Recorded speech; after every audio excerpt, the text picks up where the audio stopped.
hatred.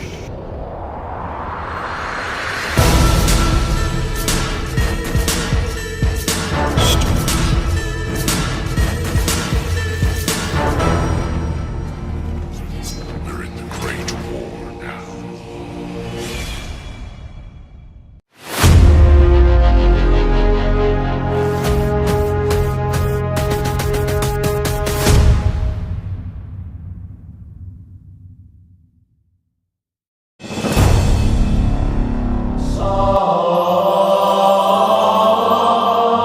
Pantas saja Alkitab dilarang. Ternyata di abad pertengahan terjadi ini. Abad kegelapan gereja, saat Alkitab jadi barang terlarang. Sedikit sekali umat hari ini yang tahu bahwa selama berabad-abad, membaca Alkitab bukan hanya dilarang, tetapi dianggap sebagai ancaman bagi kekuasaan gereja. Pada masa itu, siapapun yang mencoba membaca, menyalin, atau bahkan menyimpan teks suci, bisa dianggap sesat, dihukum, bahkan dibakar hidup-hidup. Gereja mengunci Alkitab dalam bahasa Latin, bahasa yang tidak dipahami rakyat jelata, sehingga hanya para imam yang boleh menafsirkannya. Mengapa rakyat biasa tidak boleh membaca? Karena jika mereka tahu isi teks sebenarnya, jika mereka membaca langsung ajaran Yesus yang asli, seluruh struktur kekuasaan gereja bisa runtuh. Banyak catatan sejarah mencatat bagaimana para tokoh yang mencoba menerjemahkan Alkitab ke bahasa rakyat dihukum sebagai pengacau, pembangkang, bahkan dianggap alat iblis. Maka tidak heran, muncul pertanyaan besar. Jika ajaran Yesus adalah terang, mengapa harus disembunyikan? Mengapa harus dikunci? Mengapa harus dijaga dari umatnya sendiri? Karena pada masa itu, siapa yang menguasai kitab suci, menguasai dogma. Siapa yang menguasai dogma, menguasai rakyat. Dan siapa yang menguasai rakyat, menguasai dunia. Tapi inilah fakta paling mencengangkan. Ketika Alkitab akhirnya dibuka untuk umum, banyak orang justru menemukan bahwa ajaran Yesus yang asli sangat berbeda dari doktrin gereja abad pertengahan. Mereka menemukan ajaran yang lebih sederhana, lebih murni, lebih dekat dengan tauhid, bukan hasil konsili politik dan perdebatan teologis yang berabad-abad dibentuk oleh kekuasaan manusia. Dan di titik inilah muncul pertanyaan terakhir, pertanyaan terbesar yang seharusnya membuat siapapun berhenti dan berpikir. Jika ajaran Yesus adalah cahaya, mengapa kegelapan pernah berusaha menutupinya? Dan apa sebenarnya yang sedang disembunyikan? Inilah episode ketika sejarah bersuara dan kebenaran yang terkubur mulai muncul ke permukaan. Gereja hanya memperbolehkan pendeta untuk menyentuh dan membacanya. Pada masa itu, Alkitab bukan milik umat, tetapi menjadi simbol kekuasaan gereja. Hanya para pendeta yang diizinkan menyentuhnya, membacanya, dan, lebih penting lagi, menafsirkan isinya. Rakyat biasa tidak dianggap layak, tidak dianggap cukup suci, bahkan tidak dianggap cukup cerdas untuk membaca firman Tuhan secara langsung. Alkitab pun sengaja ditulis dalam bahasa Latin, bahasa yang tidak dimengerti rakyat, sehingga setiap ayat, setiap tafsir, setiap dogma bergantung sepenuhnya pada apa yang dikatakan gereja. Dan selama akses hanya dimiliki para pemuka gereja, siapapun yang mencoba membaca sendiri dianggap melanggar otoritas suci, bahkan dianggap sesat. Karena pada masa itu, kendali atas kitab suci berarti kendali atas iman, kendali atas kebenaran, dan pada akhirnya, kendali atas manusia. Mengapa kitab suci justru ditutup dari umatnya sendiri? Ini adalah pertanyaan besar yang jarang berani disentuh. Bagaimana mungkin firman Tuhan, yang seharusnya menjadi cahaya bagi semua manusia, justru dikunci, disembunyikan, dan hanya boleh diakses segelintir orang? Apa yang sebenarnya ditakutkan?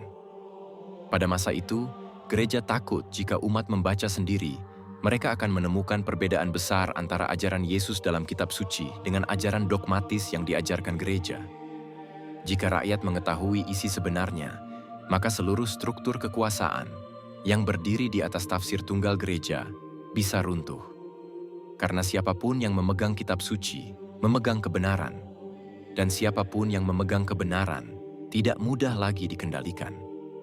Itulah sebabnya Alkitab ditutup.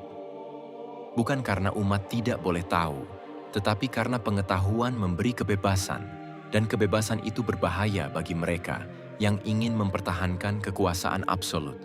Sebab ketika cahaya pengetahuan dibatasi, yang tersisa hanyalah kegelapan. Dan kegelapan itulah yang menguasai abad pertengahan. Apa yang ingin disembunyikan? Ini pertanyaan yang paling menakutkan bagi para penguasa gereja pada masa itu. Karena ketika sebuah kitab suci dilarang, itu bukan sekadar aturan, itu adalah tanda bahwa ada sesuatu yang tidak boleh diketahui umat. Apa yang disembunyikan? Mungkin bahwa ajaran Yesus yang asli jauh lebih sederhana, jauh lebih murni, dan tidak serumit doktrin yang dibangun kemudian. Mungkin bahwa Yesus tidak pernah mengajarkan Trinitas seperti yang diajarkan gereja berabad-abad setelahnya. Atau bahwa para rasul awal tidak pernah mengenal konsep ketuhanan Yesus seperti yang berkembang di kemudian hari.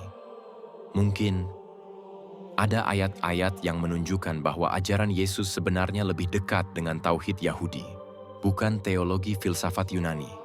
Dan jika rakyat membacanya sendiri, mereka bisa membandingkan mana ajaran Yesus dan mana ajaran konsili. Atau mungkin mereka takut umat menyadari bahwa banyak keputusan teologis dibuat bukan oleh nabi, bukan oleh murid-murid Yesus, tetapi oleh konsili politik yang menentukan dogma berdasarkan debat, voting, dan tekanan kekaisaran. Satu hal pasti, ketika kebenaran bisa dibaca langsung oleh rakyat, kekuasaan hilang dari tangan para penafsir tunggal. Dan itulah yang paling ditakuti. Jika umat menemukan bahwa ajaran Yesus lebih dekat pada tauhid, pada hukum, pada etika, pada ketakwaan, maka seluruh struktur gereja yang dibangun selama berabad-abad bisa runtuh dalam sekejap. Karena apa yang ingin disembunyikan bukan hanya teks, tetapi kebenaran sejarah, asal-usul ajaran, dan siapa yang sebenarnya membentuk Kristen modern. Pada masa medieval, abad pertengahan, gereja menguasai pendidikan, hukum, sampai politik. Di era ini, gereja bukan sekadar lembaga keagamaan, ia adalah pusat kekuasaan. Gereja mengatur apa yang boleh diajarkan, apa yang boleh dibaca, apa yang boleh dipikirkan, bahkan apa yang boleh dipercaya. Sekolah, milik gereja. Universitas awal, didominasi gereja. Hukum, disahkan atas nama gereja. Penguasa, banyak yang tidak berani bergerak tanpa restu gereja. Bahkan raja-raja Eropa yang kelihatannya berkuasa seringkali tunduk kepada otoritas paus. Jika gereja mengusir seorang raja dari komunitas, maka rakyat dianggap tidak wajib lagi patuh kepadanya. Bayangkan, satu kalimat ekskomunikasi bisa membuat sebuah kerajaan runtuh. Dan di era seperti itu, ketika gereja memonopoli ilmu, hukum, dan kekuasaan politik, maka mengontrol kitab suci berarti mengontrol kebenaran. Sebab siapa yang memegang Alkitab, dialah yang menentukan versi sejarah, versi teologi, versi Tuhan yang harus dipercaya oleh masyarakat.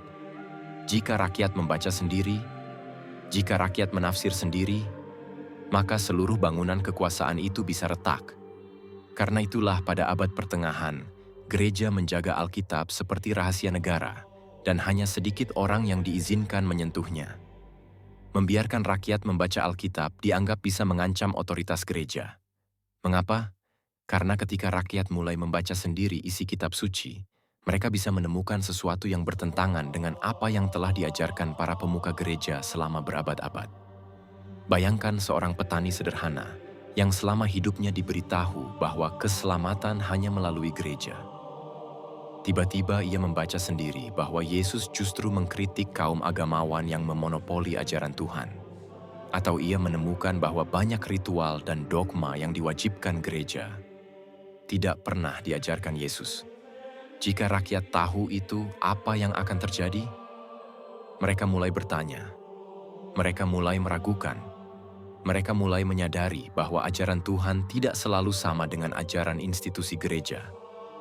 Dan pertanyaan-pertanyaan itu, yang terlihat sederhana, dapat menghancurkan fondasi seluruh otoritas gereja di Eropa. Sebab kekuatan gereja bukan hanya pada doa atau ritual, Kekuatan mereka adalah kendali atas pengetahuan. Selama rakyat tidak tahu apa isi Alkitab, selama hanya pendeta yang membacanya, selama hanya gereja yang menafsirkan, maka kebenaran berada sepenuhnya dalam genggaman mereka. Tapi jika rakyat membaca sendiri, maka tembok tebal otoritas itu mulai retak. Itulah mengapa di banyak wilayah Eropa, membaca Alkitab tanpa izin gereja bisa dianggap pemberontakan, bahkan kejahatan. Dan disinilah kisah abad kegelapan benar-benar terasa gelap. Ilmu pengetahuan, filsafat, dan teks religius dikunci keras. Pada masa itu, gereja bukan hanya mengendalikan ibadah. Mereka menguasai akses terhadap pengetahuan, sesuatu yang lebih berbahaya daripada senjata apapun.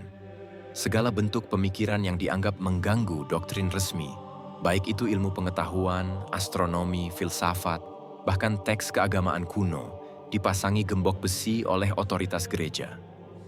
Di perpustakaan-perpustakaan biara, buku-buku tidak boleh dibaca sembarang orang. Hanya kalangan tertentu, biasanya para rohaniwan tinggi, yang diizinkan membuka halaman-halaman yang dianggap peka. Mengapa? Karena pengetahuan adalah cahaya, dan cahaya adalah musuh terbesar bagi kegelapan. Jika rakyat mengakses filsafat, mereka bisa mulai berpikir kritis. Jika mereka mempelajari sains, mereka akan melihat bahwa alam semesta tidak sepenuhnya berjalan seperti tafsir gereja. Jika mereka membaca teks-teks religius kuno, mereka mungkin menemukan perbedaan antara ajaran Yesus dan ajaran institusi gereja. Itu adalah risiko yang tidak dapat diterima oleh para pemegang otoritas. Maka lahirlah kebijakan-kebijakan keras. Buku-buku tertentu dilarang beredar. Manuskrip kuno disembunyikan di ruang arsip yang terkunci. Filsuf dan ilmuwan diawasi ketat. Mereka yang berpikir terlalu jauh diberi label sesat lalu diadili. Rakyat hanya boleh menerima ajaran versi gereja tanpa boleh memeriksa langsung. Inilah inti dari seluruh masalah besar di abad pertengahan. Umat dilarang memeriksa kebenaran. Mereka hanya boleh menerima apa yang dikatakan gereja. Bayangkan, sebuah kitab suci yang seharusnya menjadi panduan hidup seluruh manusia, tapi justru dikunci rapat, ditempatkan di altar, ditulis dalam bahasa yang tidak dipahami rakyat. Latin gerejawi. Rakyat jelata tidak mengerti bahasa itu. Para petani, pedagang, prajurit, bahkan bangsawan rendah, hampir semuanya buta aksara Latin. Maka apa yang terjadi? Umat terpaksa menerima ajaran dalam bentuk versi jadi, yang telah ditafsirkan, disaring, dan dibentuk oleh gereja. Tidak ada pengecekan silang, tidak ada pembanding, tidak ada kesempatan untuk berkata, apakah benar Yesus mengajarkan ini? Segalanya harus lewat otoritas gereja, seolah-olah hanya mereka yang mempunyai akses langsung kepada Tuhan. Siapapun yang mencoba membaca naskah asli, atau sekadar bertanya mengapa ayat tertentu tidak pernah dibacakan, langsung dianggap pembuat onar, bahkan bisa dicap heretik, pembangkang, sesat, musuh gereja. Dengan cara ini, gereja menjaga monopoli penuh atas, apa yang boleh dipercaya, apa yang dianggap kebenaran, dan apa yang dilarang untuk dipikirkan. Umat dibiarkan dalam ketidaktahuan, sementara segelintir orang memegang kunci pengetahuan. Dan disinilah tragedinya. Ketika rakyat tidak diizinkan melihat kitab sucinya sendiri, mereka tidak pernah tahu mana ajaran Yesus dan mana yang merupakan tafsir politik gereja. Alkitab sengaja disimpan dalam bahasa Latin Vulgata. Inilah kunci terbesar dari pengendalian pengetahuan pada abad pertengahan. Alkitab bukan diterjemahkan ke bahasa rakyat, bukan ke bahasa Inggris, bukan Jerman, bukan Perancis, bukan Italia, tapi justru dipertahankan dalam satu bahasa yang hanya dipahami oleh kaum rohaniwan dan akademisi tinggi. Latin Vulgata. Dan perlu dicatat, pada masa itu, rakyat jelata hampir tidak ada yang bisa membaca Latin. Bahkan banyak bangsawan pun tak mampu memahaminya. Maka keputusan gereja menyimpan Alkitab hanya dalam Vulgata, bukan sekadar pilihan bahasa. Ini adalah strategi kekuasaan, karena selama Alkitab hanya tersedia dalam bahasa yang tidak dipahami rakyat, Tidak ada yang bisa membaca sendiri, tidak ada yang bisa memeriksa langsung isi ajaran, tidak ada yang bisa membantah tafsir gereja. Satu-satunya jalan untuk mengenal firman Tuhan adalah dengan mendengarkan para pendeta. Dengan kata lain, gereja menjadi gatekeeper tunggal atas apa yang boleh dan tidak boleh diketahui manusia. Bayangkan dampaknya, apapun yang dibacakan dari mimbar adalah kebenaran mutlak. Karena umat tidak punya akses untuk menguji apakah itu benar-benar ada di dalam kitab suci, atau hanya doktrin hasil konsili dan politik gereja. Lebih mengerikan lagi, siapapun yang mencoba menerjemahkan Alkitab ke bahasa rakyat seringkali dianggap pemberontak, subversif, bahkan pengkhianat iman. Beberapa penerjemah sejarah dikejar, diburu, disiksa, bahkan dibakar hidup-hidup. Semua hanya karena satu hal. Mereka ingin umat membaca kitab sucinya sendiri. Keputusan mempertahankan Latin Vulgata selama berabad-abad adalah cara paling efektif untuk menjaga agar kebenaran tetap berada di tangan segelintir orang. Dan sampai hari ini, pertanyaan besar itu tetap menggantung. Mengapa sebuah kitab suci untuk seluruh umat manusia justru dijauhkan dari bahasa manusia? 90% orang Eropa tidak bisa membaca Latin. Dan disinilah letak persoalan paling besar dalam sejarah agama Barat. Pada abad pertengahan, tingkat melek huruf sangat rendah. Rakyat hidup sebagai petani, buruh, dan prajurit. Mereka bahkan sulit membaca bahasa mereka sendiri, apalagi Latin, bahasa akademisi, dan imam-imam gereja. Artinya apa? Ketika Alkitab hanya tersedia dalam Latin Vulgata, 90% penduduk Eropa terputus total dari kitab suci mereka. Mereka tidak tahu apa yang benar-benar tertulis. Mereka hanya tahu apa yang diberitahukan. Ini bukan sekadar masalah bahasa. Ini masalah kekuatan dan kendali informasi. Karena jika rakyat tidak bisa membaca Alkitab, mereka tidak bisa memeriksa doktrin, mereka tidak bisa menuntut kebenaran, mereka tidak bisa membedakan wahyu Tuhan dari keputusan politik gereja. Rakyat menjadi bergantung sepenuhnya kepada tafsir para pemuka gereja. Satu kalimat dari pendeta yang dibacakan dalam bahasa Latin dari mimbar langsung dianggap sebagai suara Tuhan, meski umat tidak mengerti satupun kata darinya. Bayangkan bagaimana sebuah institusi dapat menguasai masyarakat selama berabad-abad hanya dengan menjaga satu hal kecil, bahasa. Semakin sedikit orang yang bisa membaca, semakin mudah kebenaran dikendalikan. Maka wajar bila banyak sejarawan berkata, di abad ke-8, siapa yang menguasai kitab suci, dialah yang menguasai dunia. Hasilnya, umat tidak mengetahui isi kitab suci, hanya mendengar tafsiran para imam. Dan disinilah drama besar abad pertengahan dimulai. Ketika sebuah kitab suci yang seharusnya menjadi pedoman hidup seluruh umat, justru berada di tangan segelintir orang, maka seluruh sejarah berubah arah. Bayangkan situasinya, rakyat jelata bekerja dari pagi hingga malam. Tak banyak yang bisa membaca, apalagi membaca Latin. Bahasa gereja bukan bahasa rakyat. Tulisan suci bukan tulisan yang mereka pahami.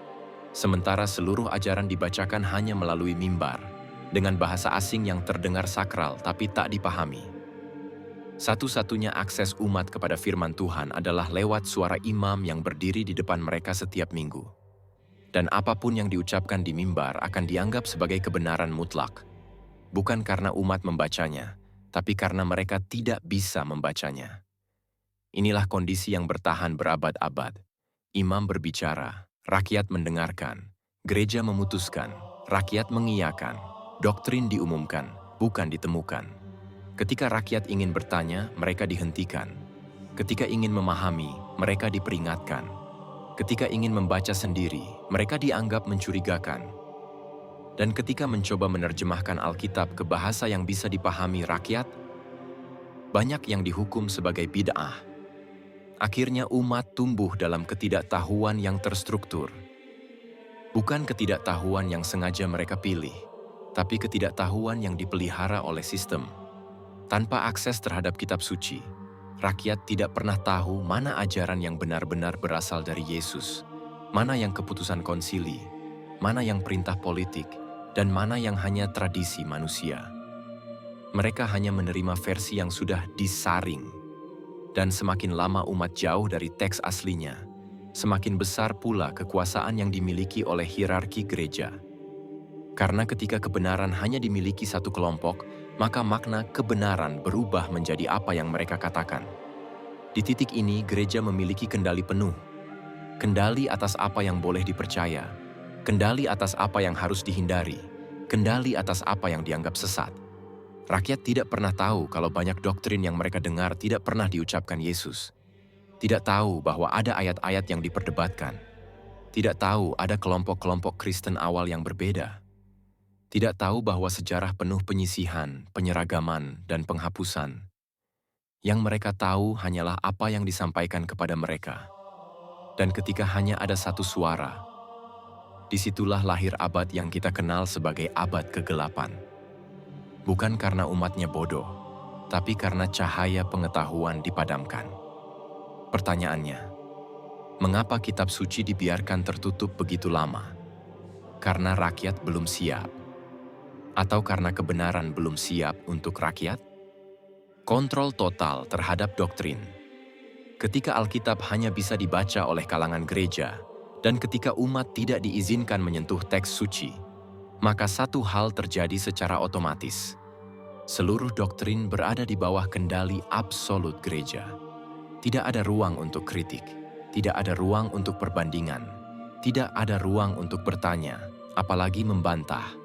Yang tersisa hanya satu arah, dari atas ke bawah. Gereja menentukan apa yang benar. Gereja menentukan apa yang salah. Gereja menentukan mana ajaran yang boleh disebarkan dan mana yang harus dipadamkan sebelum berkembang. Di masa itu, kebenaran teologis tidak lahir dari pembacaan pribadi, tetapi dari keputusan para pemuka. Dan keputusan itu disampaikan kepada rakyat sebagai aturan yang tidak boleh diganggu-gugat. Bahkan perbedaan pendapat dianggap ancaman. Tidak peduli apakah seseorang membaca teks yang sama atau mencoba memahami ajaran Yesus secara langsung. Selama ia tidak mengikuti garis resmi gereja, ia bisa dicap sebagai penyimpang, bid'ah, bahkan musuh gereja. Dengan kontrol semacam itu, doktrin bukan lagi hasil pencarian spiritual, melainkan hasil keputusan politik keagamaan. Dan yang lebih menarik, ketika rakyat tidak bisa membaca kitab suci, mereka tidak pernah tahu bahwa beberapa doktrin baru dibuat lewat konsili, beberapa ajaran diubah untuk menyesuaikan situasi politik, beberapa tulisan dipilih, yang lain dibuang, beberapa tafsiran diperkuat, tafsiran lain dilenyapkan. Umat hanya menerima kesimpulan akhir, tanpa mengetahui proses panjang di balik layar. Alhasil, gereja bukan hanya memimpin ritual, tetapi memimpin cara berpikir, bahkan menentukan apa yang boleh diyakini dan apa yang harus dilupakan. Dengan demikian, doktrin tidak berkembang secara alami dari ajaran Yesus, tetapi dikonstruksi, disepakati, dan diawasi dengan ketat. Dan ketika sebuah institusi mengendalikan doktrin, maka ia juga mengendalikan hati, pikiran, dan arah hidup jutaan orang selama ratusan tahun. Pertanyaan besar pun muncul. Jika doktrin dikendalikan oleh manusia, lalu sejauh mana ajaran yang kita kenal hari ini masih mencerminkan ajaran asli Yesus? Di banyak wilayah, menerjemahkan Alkitab ke bahasa rakyat dianggap kriminal atau bid'ah. Pada era abad pertengahan, menerjemahkan Alkitab bukan sekadar dianggap tindakan tidak sopan, tapi bisa membuat seseorang ditangkap, diadili, bahkan dihukum mati sebagai pembangkang gereja. Bayangkan, hanya karena mencoba membuat firman Tuhan bisa dibaca rakyat biasa, seseorang bisa dilabeli sebagai penyebar ajaran sesat. Gereja pada masa itu menetapkan bahwa hanya Latin Vulgata yang boleh digunakan. Bukan karena rakyat tidak butuh kebenaran, tetapi karena jika mereka memahami isi kitab tanpa perantara gereja, maka seluruh kendali teologis, politik, dan sosial bisa runtuh. Penerjemahan dianggap sebagai ancaman langsung terhadap struktur kekuasaan. Beberapa tokoh seperti John Wycliffe, Jan Hus, hingga kemudian William Tyndale mengalami penganiayaan, pengasingan, hingga dieksekusi karena mencoba satu hal sederhana: membuat umat bisa membaca firman Tuhan dalam bahasa mereka sendiri. Banyak wilayah gereja bahkan mengeluarkan aturan keras. Siapapun yang memiliki, menyebarkan atau membaca terjemahan Alkitab tanpa izin gereja adalah pelaku bid'ah. Inilah sebabnya ribuan umat hidup berabad-abad hanya dengan mendengar ayat versi gereja, tanpa pernah membuka kitab suci sendiri. Dan selama itu pula, interpretasi resmi menjadi satu-satunya kebenaran yang boleh dipercaya.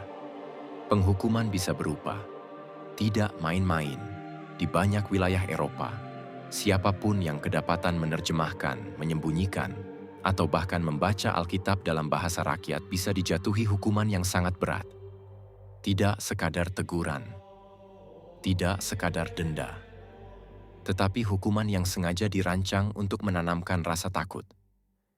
Mulai dari penyitaan naskah, pembakaran buku, hingga hukuman sosial berupa pengucilan dan pelabelan sebagai pengacau. Namun bagi yang dianggap berbahaya atau terlalu berani, hukuman naik tingkat menjadi jauh lebih kejam.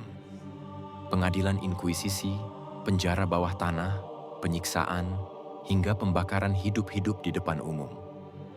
Semua dilakukan dengan dalih menjaga kemurnian ajaran. Tetapi kenyataannya, hukuman itu berfungsi sebagai alat kontrol, memastikan tidak ada jalur pengetahuan yang bisa dibuka tanpa izin gereja. Ada kasus di mana seseorang hanya karena menyimpan satu halaman Alkitab terjemahan, ia dicurigai sebagai bid'ah, diseret ke pengadilan, dan dipaksa mengaku di bawah intimidasi. Banyak yang akhirnya dihukum mati bukan karena melawan gereja, tetapi karena ingin memahami firman Tuhan dengan cara sederhana, membaca sendiri. Rakyat pun akhirnya hidup dalam ketakutan. Membaca kitab suci menjadi sesuatu yang berbahaya, dan ini membuat doktrin gereja tetap tidak dapat disentuh, tidak dapat dipertanyakan, dan tidak dapat dikoreksi selama berabad-abad. Pembakaran buku, salah satu praktik yang paling mencolok di abad pertengahan, adalah pembakaran buku. Sebuah tindakan yang bukan hanya dimaksudkan untuk menghancurkan naskah, tetapi juga menghapus gagasan. Banyak orang tidak menyadari bahwa di era itu, buku bukan sekadar kertas. Ia adalah hasil kerja keras para penulis, penyalin, dan pemikir selama bertahun-tahun. Membakar satu buku berarti memusnahkan seluruh pengetahuan yang tidak bisa digantikan begitu saja. Ketika ada yang berani menerjemahkan Alkitab ke bahasa lokal, atau menulis tafsir yang berbeda dari pandangan resmi gereja, buku-buku itu dianggap sebagai ancaman. Tidak peduli seberapa jujur atau tulus niat penulisnya, begitu karya mereka dinilai menyimpang, nasibnya hanya satu: dibakar di alun-alun kota, di depan umum, sebagai peringatan keras bagi siapapun yang mencoba melakukan hal serupa. Proses pembakarannya pun bukan tindakan spontan. Ada prosesi resmi. Pengadilan gereja menentukan isi tulisan berbahaya. Lalu pejabat gereja dan negara bekerja sama, memastikan buku tersebut benar-benar dimusnahkan. Kadang, orang-orang dipaksa menghadiri pembakaran itu, supaya mereka melihat dengan mata kepala sendiri apa yang terjadi ketika seseorang melanggar batas. Dalam banyak kasus, pembakaran buku tidak hanya menargetkan Alkitab terjemahan. Buku filsafat, ilmu pengetahuan, sejarah, bahkan catatan perjalanan yang dianggap mengandung ide-ide mengguncang iman, juga turut dimusnahkan. Tujuannya sederhana: menjaga agar hanya satu narasi yang bertahan, narasi resmi gereja.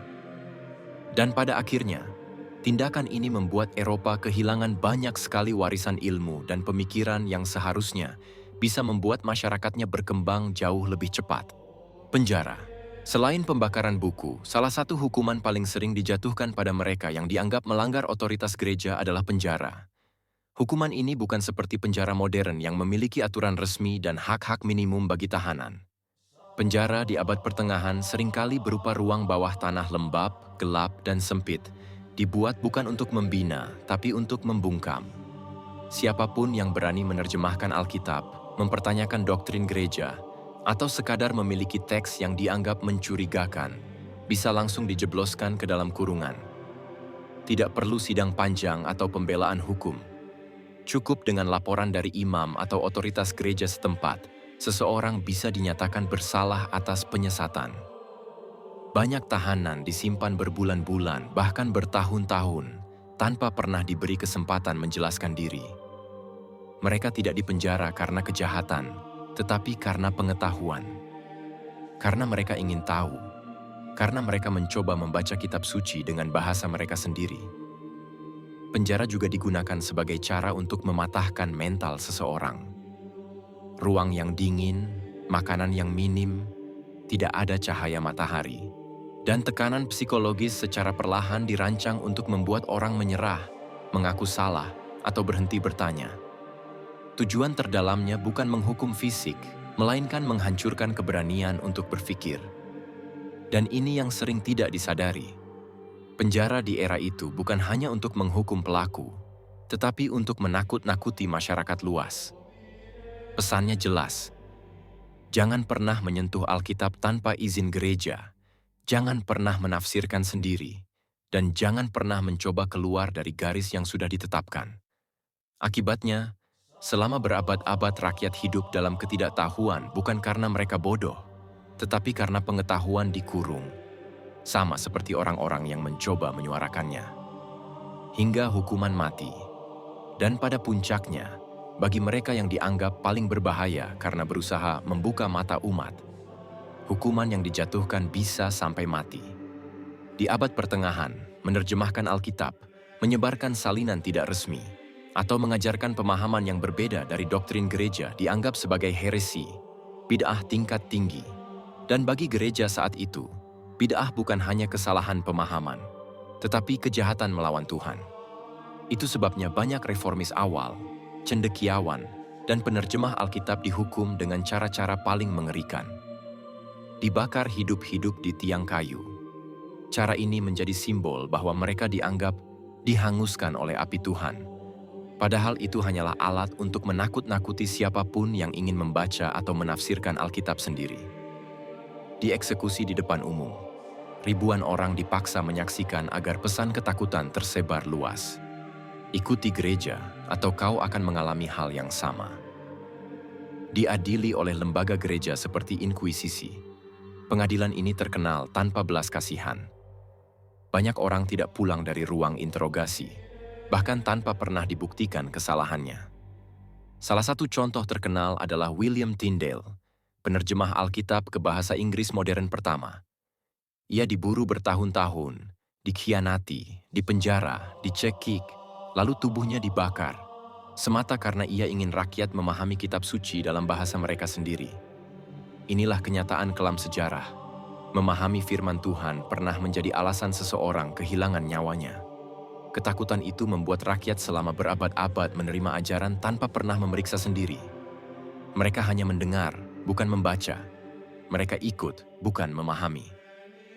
Kasus paling terkenal adalah William Tyndale, cendekiawan brilian yang menerjemahkan Alkitab ke dalam bahasa Inggris agar rakyat jelata bisa memahami firman Tuhan tanpa perantara.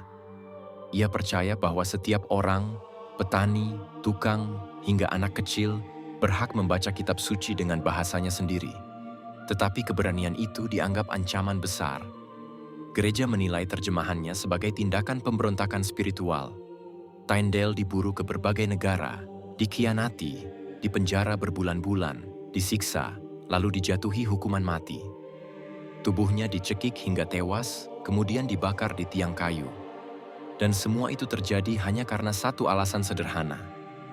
Ia menerjemahkan Alkitab ke bahasa yang bisa dipahami rakyat. Gereja pada masa itu sangat khawatir jika rakyat mulai membaca sendiri isi Alkitab dan menemukan ayat-ayat yang tidak selalu sejalan dengan tafsir resmi gereja. Jika umat bisa membaca langsung, mereka mungkin menemukan perbedaan antara ajaran Yesus dan doktrin gereja abad pertengahan, terutama soal kekuasaan, pengampunan dosa, penebusan, hingga praktik keagamaan yang berkembang belakangan. Karena itu, menjaga Alkitab tetap tertutup dianggap lebih aman daripada membiarkan umat berpikir dan menilai sendiri isi kitab sucinya. Mereka bisa menemukan bahwa banyak praktik gereja abad pertengahan sama sekali tidak sesuai dengan ajaran Yesus dalam Injil. Dan inilah poin paling sensitif. Sebab ketika umat mulai membaca sendiri, mereka akan melihat sebuah jurang besar antara apa yang diajarkan Yesus dan apa yang dijalankan oleh gereja-gereja pada masa itu. Yesus mengajarkan ketulusan, ketakwaan, dan ibadah langsung kepada Tuhan tanpa perantara. Tapi di abad pertengahan, Gereja justru membangun sistem hierarki yang sangat ketat, dari paus, kardinal, uskup, hingga imam. Semuanya dianggap wajib sebagai satu-satunya pintu menuju keselamatan. Dan ini bukan hal yang Yesus ajarkan. Mereka akan menemukan bahwa Yesus mengajarkan kesederhanaan, tapi gereja pada masa itu bergelimang harta, emas, dan kekuasaan. Gereja menjadi institusi terkaya di Eropa, bahkan lebih kaya dari kerajaan. Sementara rakyat yang tidak boleh membaca kitab suci, dipaksa menerima semua keputusan gereja tanpa boleh bertanya. Mereka akan menemukan bahwa Yesus tidak pernah mengajarkan jual beli pengampunan dosa. Namun di abad pertengahan, indulgensi dijual seperti komoditas. Kamu bayar, dosamu hilang. Semua atas nama gereja, tetapi jelas bertentangan dengan ajaran Yesus tentang pertobatan sejati. Mereka akan menemukan bahwa Yesus tidak pernah memerintahkan doa-doa kepada para santo, relik suci, atau benda-benda keramat. Tetapi pada masa medieval, banyak praktik keagamaan justru dipenuhi unsur-unsur ritual yang tak pernah muncul dalam pengajaran Yesus. Dan yang paling mengkhawatirkan bagi gereja pada masa itu, jika rakyat membaca sendiri, mereka akan menemukan bahwa tidak ada satupun ayat yang mendukung kekuasaan absolut gereja atas politik, tanah, dan hukum. Padahal selama berabad-abad, gereja memerintah raja, menentukan perang, dan mengatur kehidupan rakyat sampai hal terkecil. Karena itu, Alkitab dijaga ketat. Hanya imam yang boleh menyentuhnya. Hanya pendeta yang boleh membacanya. Dan rakyat cukup percaya pada tafsir resmi. Tidak ada ruang untuk bertanya, apalagi berbeda. Gereja pada masa itu tahu bahwa ketika kitab suci diterjemahkan ke bahasa lokal, semuanya akan berubah. Dan benar, ketika Tyndale menerjemahkan Alkitab ke bahasa Inggris, hanya agar rakyat bisa membaca, ia dihukum mati. Bukan karena salah terjemah, tetapi karena gereja takut kehilangan kendali. Dan inilah ironi terbesar dalam sejarah. Kitab suci yang seharusnya menjadi sumber cahaya, justru disembunyikan dari umatnya sendiri. Karena bagi gereja medieval, pengetahuan adalah ancaman. Dan jika umat bisa membaca sendiri, seluruh struktur kekuasaan bisa runtuh. Inilah pertanyaan yang harus kita pikirkan. Jika ajaran Yesus begitu murni, sederhana, dan kuat, mengapa harus ditutup dari umat? Mengapa membaca kitab suci pernah dianggap sebagai kejahatan? Dan apa yang sebenarnya coba disembunyikan dari sejarah kekristenan abad pertengahan? Ajaran seperti penjualan indulgensi, doa kepada patung, dan bahkan konsep trinitas tertentu akan langsung dipertanyakan jika umat diperbolehkan membaca Alkitab sendiri. Ketika rakyat akhirnya bisa melihat isi Injil tanpa filter gereja, mereka menemukan bahwa tidak ada satupun ajaran Yesus yang memerintahkan penjualan pengampunan dosa. Mereka sadar bahwa Yesus tidak pernah meminta manusia menyembah patung atau berdoa kepada benda-benda suci.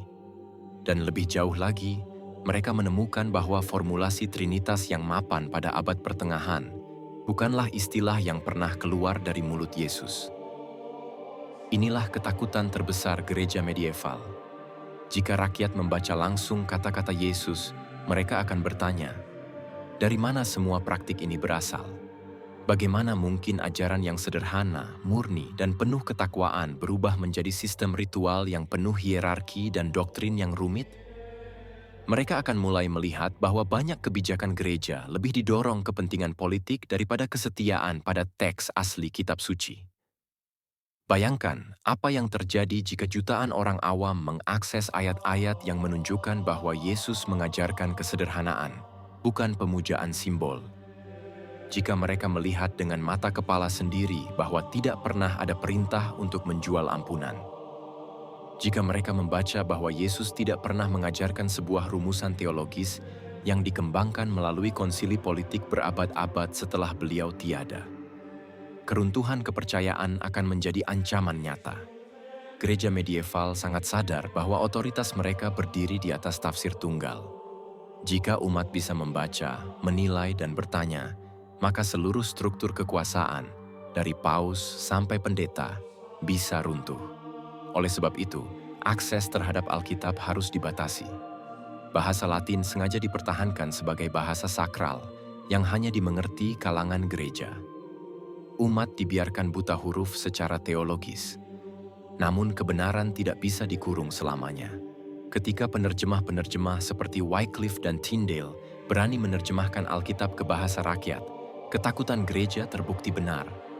Orang-orang biasa mulai membandingkan isi Injil dengan praktik gereja. Mereka menemukan perbedaan mencolok antara ajaran Yesus dan tradisi abad pertengahan. Dan saat itu, pertanyaan-pertanyaan berbahaya mulai bermunculan. Mengapa kita diajari hal yang tidak pernah Yesus ajarkan? Mengapa gereja melarang sesuatu yang seharusnya menjadi cahaya? Pertanyaan-pertanyaan inilah yang kemudian memicu reformasi besar. Dan pada titik ini, sejarah berubah selamanya. Semua diawali oleh satu hal sederhana: hak untuk membaca sendiri kitab suci. Kekuasaan gereja bisa runtuh jika rakyat bebas membaca. Inilah ketakutan paling dalam yang bersemayam di balik larangan Alkitab pada abad pertengahan. Selama rakyat tetap buta huruf secara teologis, ajaran gereja tidak akan pernah dipertanyakan. Otoritas para imam berdiri kokoh karena hanya mereka yang dianggap mampu menafsirkan kebenaran. Namun bayangkan apa yang terjadi jika seluruh rakyat tiba-tiba bisa membuka halaman demi halaman Alkitab dan melihat isi teks tanpa perantara. Mereka bisa menemukan bahwa banyak doktrin yang diajarkan gereja bukanlah sabda Yesus, tetapi hasil keputusan konsili, tradisi politik, dan tafsiran para pemuka gereja di masa-masa penuh konflik. Rakyat akan bertanya, mengapa Yesus mengajarkan kesederhanaan tetapi gereja hidup dalam kemegahan?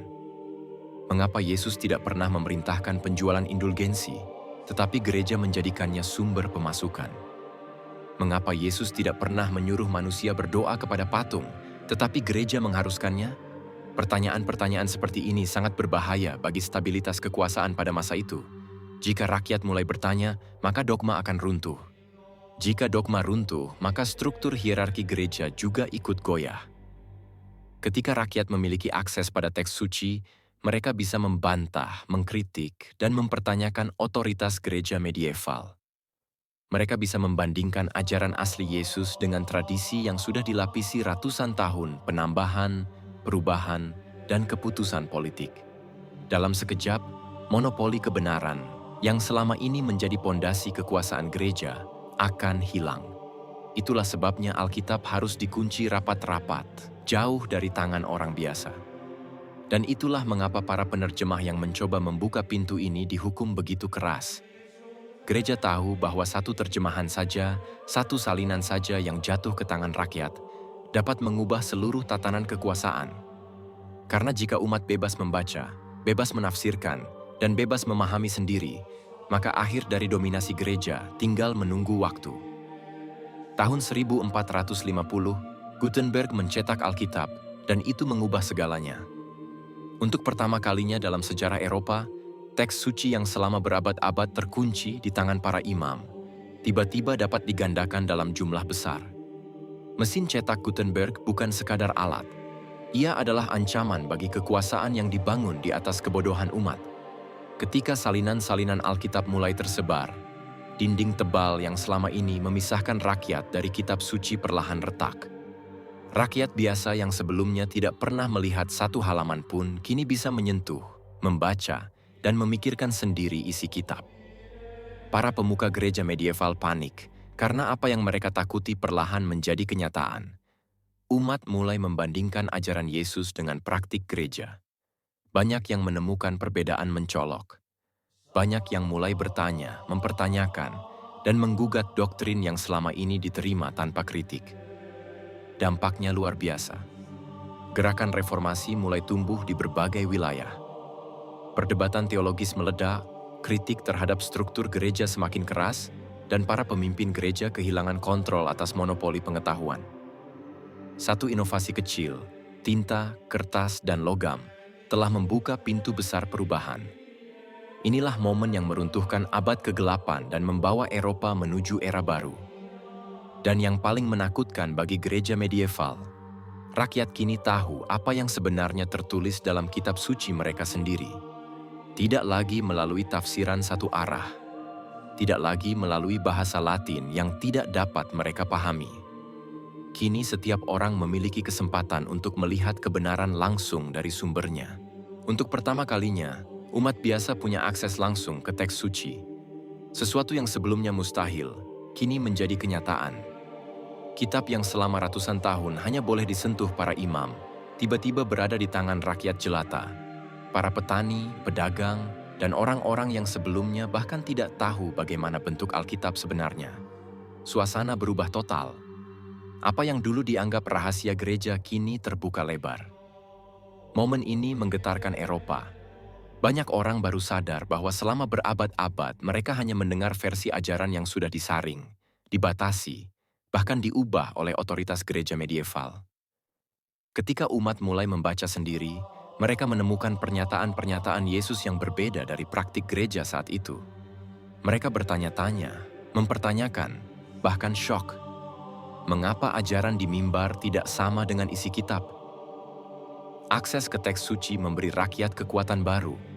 Mereka tidak lagi bergantung sepenuhnya pada apa yang disampaikan imam. Mereka mulai memahami, menganalisis, dan menimbang sendiri kata demi kata. Satu tindakan sederhana, membaca, berubah menjadi ancaman serius bagi struktur kekuasaan yang telah berdiri selama ratusan tahun. Inilah saat ketika kontrol doktrin gereja mulai runtuh. Ketika rakyat membaca apa yang sebenarnya tertulis, mereka menemukan ayat-ayat yang bertentangan dengan praktik gereja medieval. Mereka melihat perintah-perintah yang tidak pernah disebutkan di mimbar. Mereka menemukan ajaran Yesus yang jauh lebih murni daripada tradisi gereja yang dibungkus ritual dan politik. Dan sejak hari itu, sejarah tidak pernah sama lagi. Sebuah revolusi intelektual lahir dari satu hal sederhana.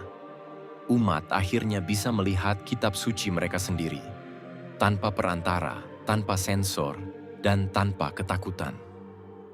Gereja tidak bisa lagi menyembunyikan isi atau mengontrol interpretasi.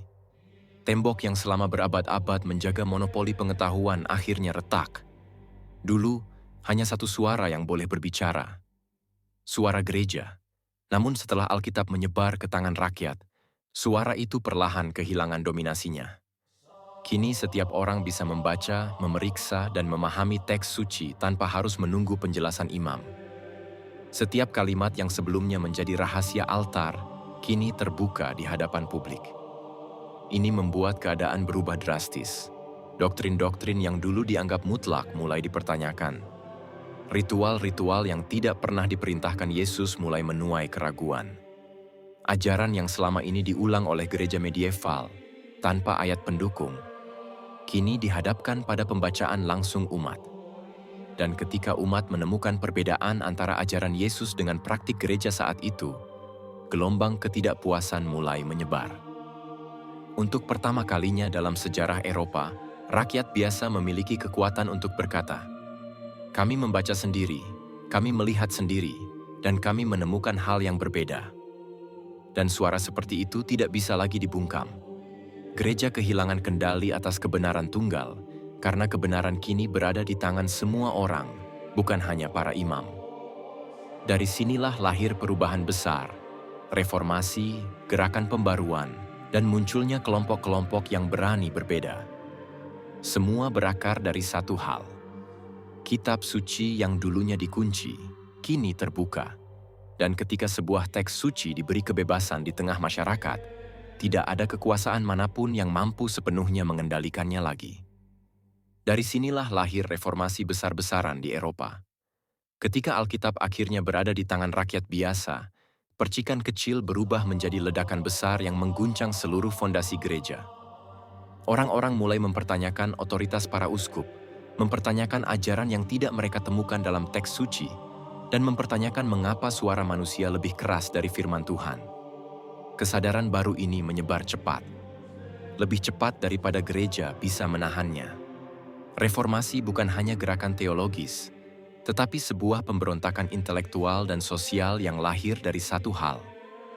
Umat akhirnya bisa membaca sendiri. Dan ketika manusia mulai membaca, mereka juga mulai berpikir. Dan ketika mereka mulai berpikir, kekuasaan manapun sulit menahan perubahan yang sudah terlanjur bergerak. Sejarawan modern menemukan arsip lama tentang sensor gereja medieval, dan isinya benar-benar mengguncang. Bukan sekadar catatan kecil atau rumor sejarah, tetapi dokumen resmi, bertanda segel para uskup, paus, dan otoritas gereja abad pertengahan.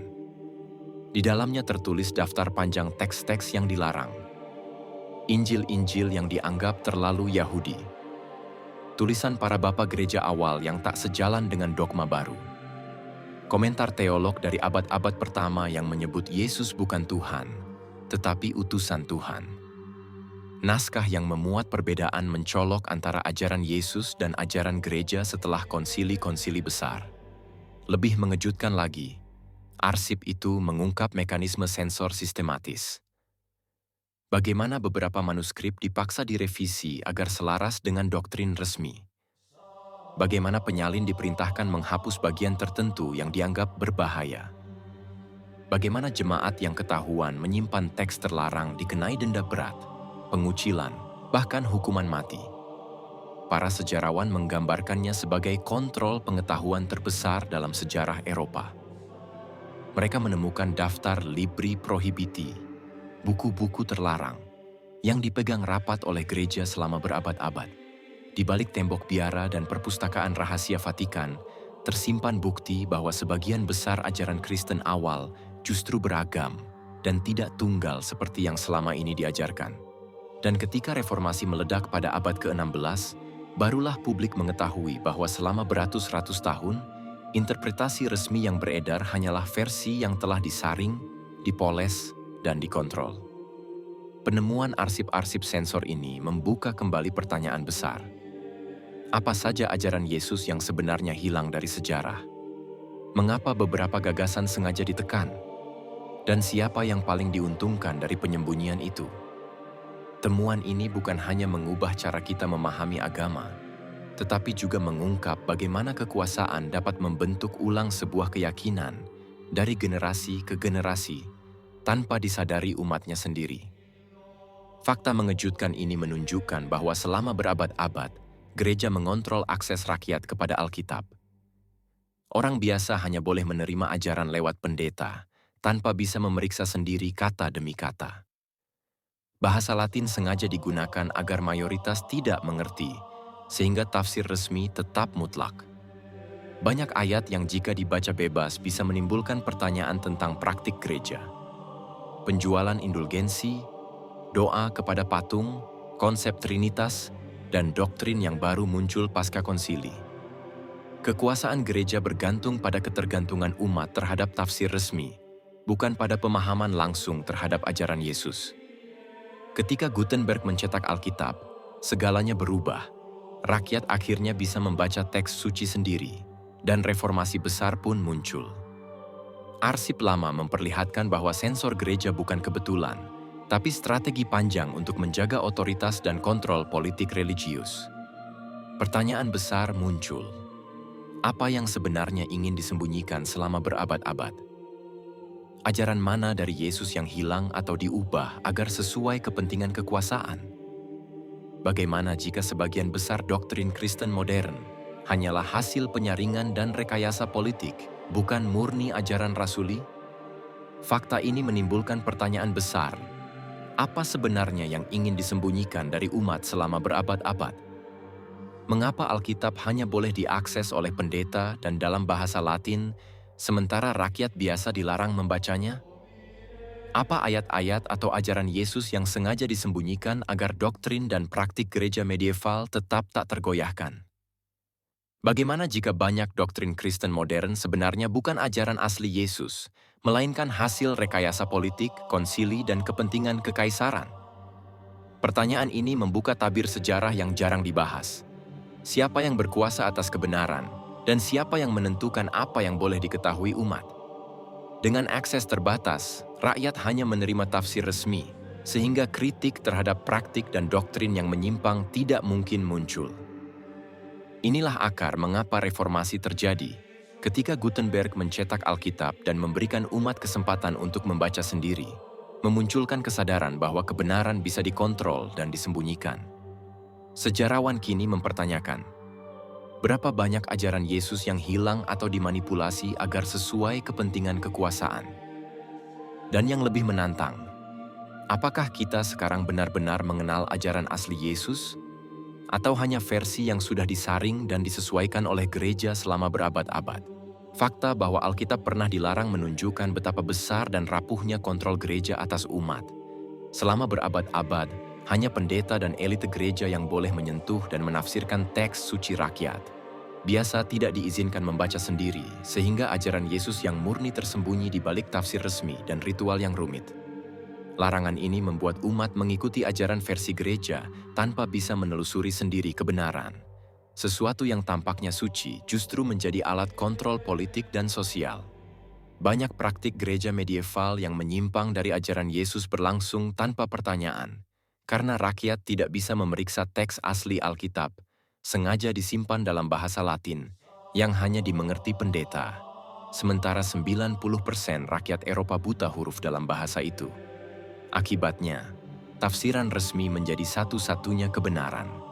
Yang diketahui, masyarakat rakyat tidak pernah tahu bahwa banyak ayat Alkitab menekankan tauhid, ketaatan, dan kehidupan sederhana yang sebenarnya bisa mengubah cara mereka beribadah. Saat Gutenberg mencetak Alkitab dan menyebarkannya, tembok kontrol ini runtuh. Umat biasa mulai membaca sendiri dan menyadari perbedaan antara ajaran Yesus dan praktik gereja yang dipaksakan. Penjualan indulgensi, doa kepada patung, dan doktrin tertentu yang tidak diajarkan Yesus menjadi jelas. Reformasi besar-besaran lahir dari kesadaran ini. Ketika orang mulai mempertanyakan otoritas gereja, pertanyaan yang lebih dalam muncul. Apakah kita mengikuti Yesus atau tafsir yang telah disaring selama berabad-abad? Siapa yang sebenarnya mengatur iman kita? Dan sejauh mana kebenaran asli Yesus disembunyikan dari umat? Hal ini tetap menjadi misteri yang memicu rasa penasaran dan diskusi hingga hari ini. Jika kitab suci harus disembunyikan, ini bukan sekadar cerita sejarah. Ini adalah pertanyaan besar tentang keaslian ajaran Yesus dan hak umat untuk mengetahui kebenaran. Selama berabad-abad, hanya pendeta dan elite gereja yang diperbolehkan membaca Alkitab secara langsung. Umat biasa dilarang memegang, membaca, atau bahkan menafsirkan teks suci sendiri. Larangan ini bukan tanpa alasan. Gereja medieval menguasai pendidikan, hukum, dan politik, dan mereka sadar bahwa jika rakyat bebas membaca Alkitab, kontrol mereka akan runtuh. Kontrol ini memungkinkan praktik-praktik tertentu berjalan tanpa pertanyaan. Penjualan indulgensi, doa pada patung, ritual panjang, dan doktrin-doktrin yang tidak diajarkan Yesus, seperti sebagian doktrin Trinitas tertentu, tetap dijalankan tanpa ada yang mempertanyakan.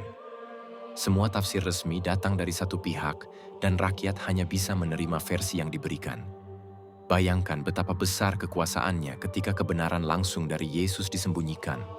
Sementara ajaran yang muncul justru menyesuaikan kepentingan politik, sosial, dan ekonomi gereja. Bahkan bahasa menjadi alat pengontrol. Alkitab disimpan dalam bahasa Latin Vulgata, sementara 90% orang Eropa tidak bisa membaca Latin.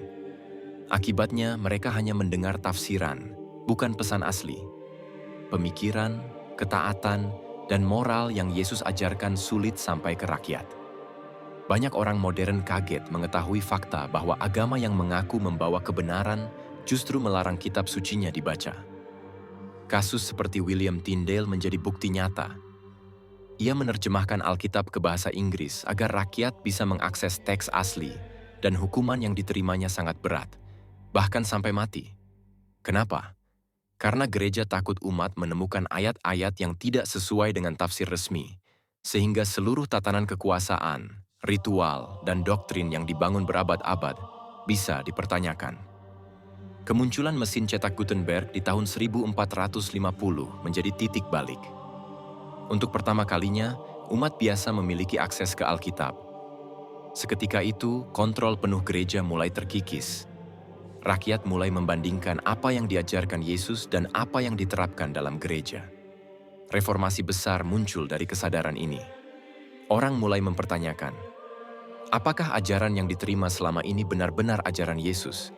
Ataukah tafsir dan tambahan yang dipaksakan untuk kepentingan kekuasaan gereja? Pertanyaan-pertanyaan besar muncul. Apakah doktrin Trinitas, penebusan dosa melalui salib, dan ritual panjang yang dijalankan gereja adalah ajaran Yesus atau hasil penambahan setelah konsili dan keputusan politik? Mengapa banyak praktik yang jelas tidak disebutkan dalam Injil dianggap wajib?